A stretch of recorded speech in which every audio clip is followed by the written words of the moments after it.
Hey, what's up, everybody? So, I don't know how many know at this point.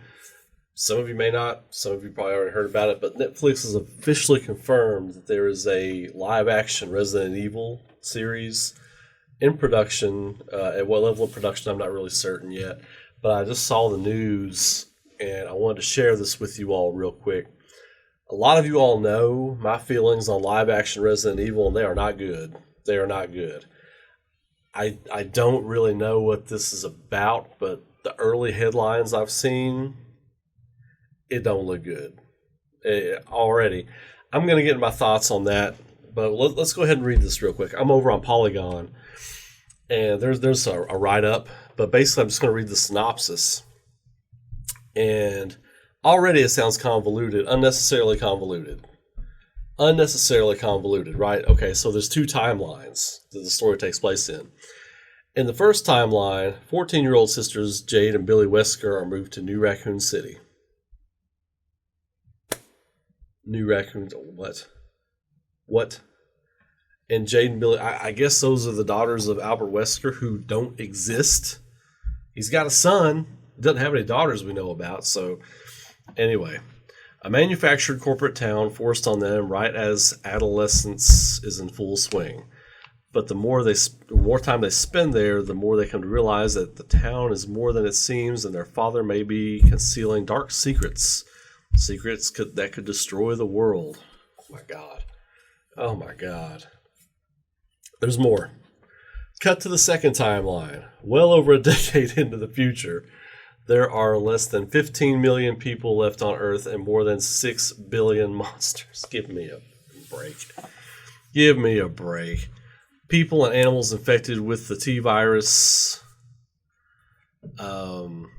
Jade, now 30, struggles to survive in this new world, capital letters, new world, while the secrets from her past about her sister, her father, and herself continue to haunt her.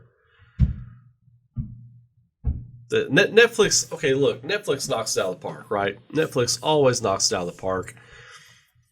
I'm going to say that first. Andrew Dabb, he was one of the writers on Supernatural. So they got a good writer on it. I love Supernatural.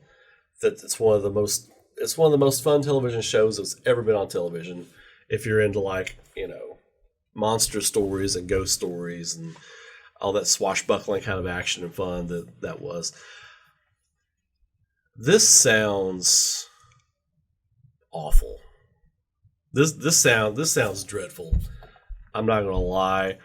It says Netflix has greenlit 8-hour-long episodes of Resident Evil. This isn't Resident Evil, people. This is not Resident Evil. Okay, look.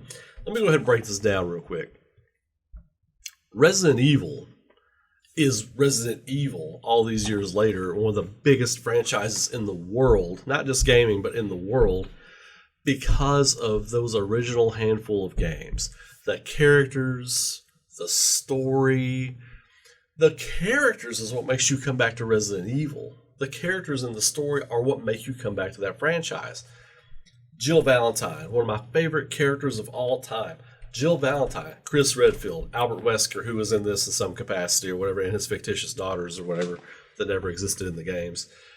Barry Burton, you got Leon Kennedy, Claire Redfield, you've got a plethora of other characters that come and go throughout the series. And the solitude and the slowly building horror of the games, each time you're introduced to a little bit of horror. It slowly builds, the tension builds, the survival horror aspect of it builds.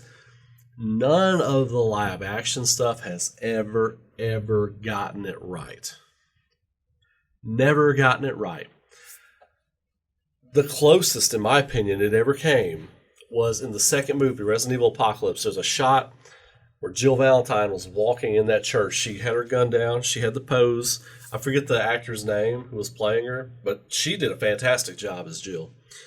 And she's walking, in the camera angle, it was quiet. It's when she was coming up on that priest or whatever eating that person. I can't remember what it was. That was the closest it ever got. That was somebody else shot that scene. You know what I mean? Somebody not associated with the movie shot that scene. Closest it ever got. Just do the mansion. Just do the mansion. Why the fuck is this so hard? Why the fuck is this so hard? I don't understand. It's right there. And if you don't want to open with Alpha Team going in and looking for Bravo Team, show us Bravo Team's story. And you don't have to start with them going to the mansion. You can start with Chris getting recruited by Barry Burton. Fresh out of the, Chris fresh out of the military, got nothing going on. Barry Burton's like, hey man, we got this thing going on in Raccoon City. I want you to be a part of it. You recruit, you get to know the characters. You see them doing some SWAT team shit, right? You see them doing some drug busts. You see them doing stars shit. You know what I mean? And then reports come out in like the third episode or whatever. And you see some behind the scenes stuff happening with like the underbelly, the umbrella, what they're really doing, and Wesker, him talking to people.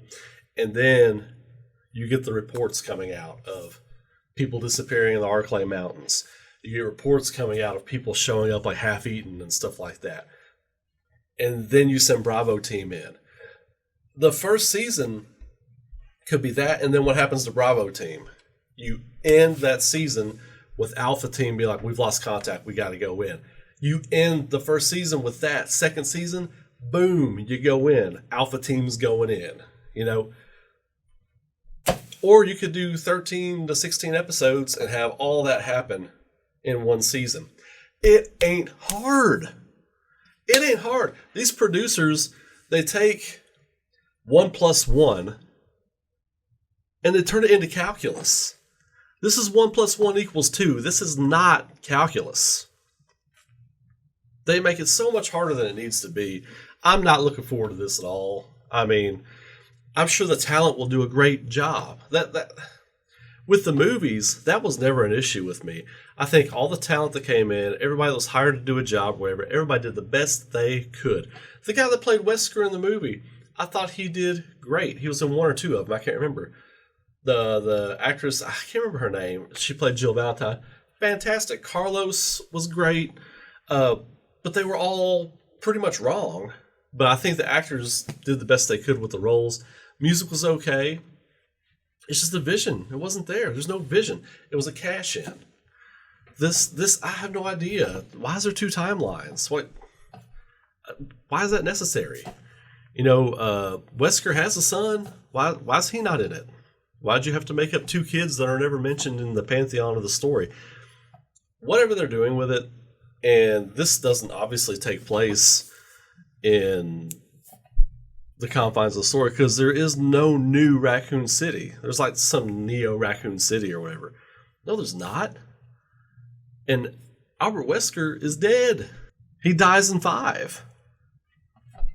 So, I mean, I don't know. This does not seem good. I just wish they would do the mansion. Just give the fans what they want. Because without the fans, there is no series. Without the fans picking these things up and pumping our money into it, every time there's a remaster, every time there's a I've got every Resident Evil game ever made over here on my shelf. Not every version of Part 4. No. I've got the PS2 and the GameCube version of Part 4. But we're loyal fans. Resident Evil fans are very loyal. You gotta throw us a bone, or we're gonna stop buying them. Throw us a bone, or we're gonna stop buying them. The reason you can do these shows is because the fans have supported this product. You do not listen to the fans when you make crap like this. You don't. And that goes for any medium and any fan base and any franchise as well.